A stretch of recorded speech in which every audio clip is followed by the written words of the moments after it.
O yun, nag-re-request po ang isa nating follower ng video tungkol po sa dumapong sakit kay Miss Frenchie D. Ito pong Bell's palsy. Ano nga ba ito? Paano ito nakukuha? Ano ang dapat gawin? Halika kayo, pag-usapan natin. Si Frenchie D ay isang mahusay na singer.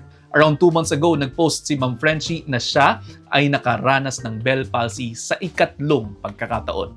Nangyari ito habang sila ay nanananghalian at nakaranas siya ng parang pagbabago sa kanyang panlasa. Matapos nito, habang siya ay umiinom ng tubig, naramdaman po ni Ma'am Frenchie na parang tumutulo ang iniinom ng tubig sa kanyang mukha. At ayun na nga, nagpa-hospital siya at na-confirm na siya ay nakaranas nga ng Bell palsy. Pero ano nga ba itong Bell palsy? Kung matatandaan po ninyo, nagawan ko na rin po ng content ang dating nangyaring halos kapareho nito kay Ma'am Frenchie noong si Justin Bieber ay nagkaroon ng Ramsay-Hunt syndrome.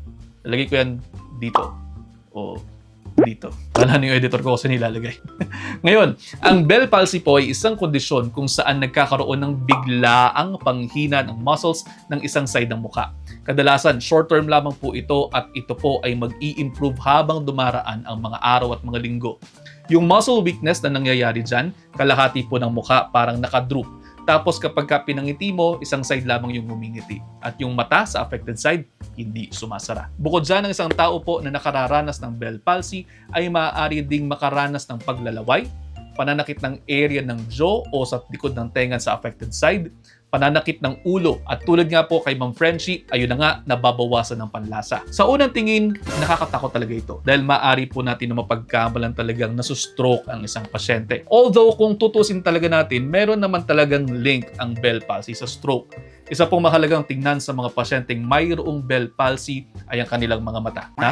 Mata? Ano naman makikita sa mata? Opo, sa mata po. Pwede po kasing tingnan maigi kung gumagalaw ng full range of motion ang mga mata. Ito ay dahil sa likas na anatomy ng tao. Ang isang kumokontrol sa muscle ng ating mga mata ay para pong natatamaan ng isa pang nerve at isang telltale sign sa mga taong nagkakaroon ng Bell palsy na hindi lamang ito simpleng kaso ng Bell palsy kung kulang ang range of motion ng kanilang mata dahil baka po ito ay mayroon din kasama na stroke. Geno 7 palsy ang tawag dyan, kaya best na magpakita po sa emergency room kung nakakaranas nito para ma-evaluate ng husto. Related din po ang Bell palsy sa mga viral infections at mas at risk ang mga pregnant, mayroong upper respiratory tract infection, mayroong diabetes, mayroong hypertension at yung mga on the heavier side.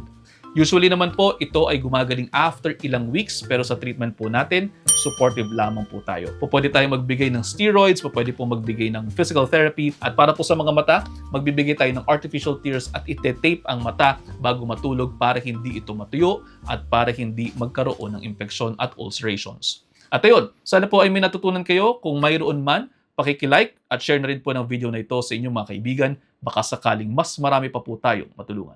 See you next episode. Ingat!